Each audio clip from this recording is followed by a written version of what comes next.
Bonjour, je suis Erika Velio. Je suis ingénieure dans le milieu aérospatial à Airbus Defence and Space aux Pays-Bas. Alors, je suis une femme dans ce milieu. C'est pour moi un privilège parce que c'est encore un milieu dans lequel majoritairement les hommes travaillent. Et je suis quand même très contente d'être femme parmi ces hommes. Et j'aimerais inciter d'autres femmes à nous rejoindre, à travailler dans ce domaine très intéressant et rempli de passionnés.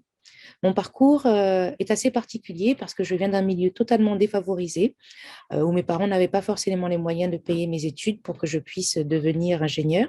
Néanmoins, j'ai pu être soutenue pour faire ce parcours où j'ai quitté La Réunion à l'âge de mes 18 ans pour aller étudier à Montpellier et à Toulouse avant d'aller avoir ma première expérience professionnelle à Paris, au Centre national des études spatiales, où j'ai travaillé sur le programme de vol d'Ariane 5.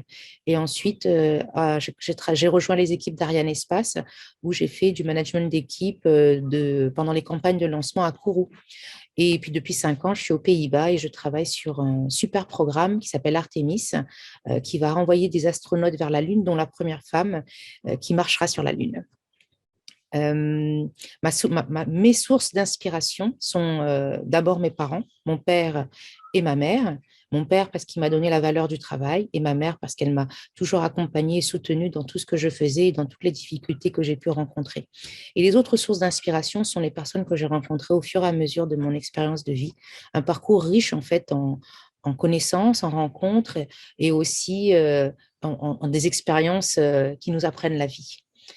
Ce qui m'a donné envie de faire ce métier, c'est de pouvoir répondre à plein de questions qui sont relatives à la compréhension de ce qui nous entoure, de comprendre ce qu'est l'univers, comment est formé toutes ces petites étoiles, mais aussi de comprendre comment l'homme peut construire des satellites artificiels et les envoyer dans l'espace pour répondre à des besoins, des services pour l'humanité. J'ai voulu abandonner plus d'une fois, mais la fois la plus difficile la- a été lorsque le père de mes enfants et moi nous nous sommes séparés, où je me suis retrouvée face à gérer deux enfants toute seule, deux bébés à cette époque. Donc c'était difficile et ce qui m'a fait tenir, eh bien, ce sont mes collègues, la famille du spatial. Ces gens ont été d'un très grand soutien, d'une très belle écoute et c'est grâce à eux finalement que mes difficultés ont été surpassées. Et du coup, je resterai reconnaissante à jamais de l'équipe avec qui j'ai travaillé pendant cette période où j'ai connu une séparation, certainement parce que je n'ai pas su choisir correctement mon partenaire de vie.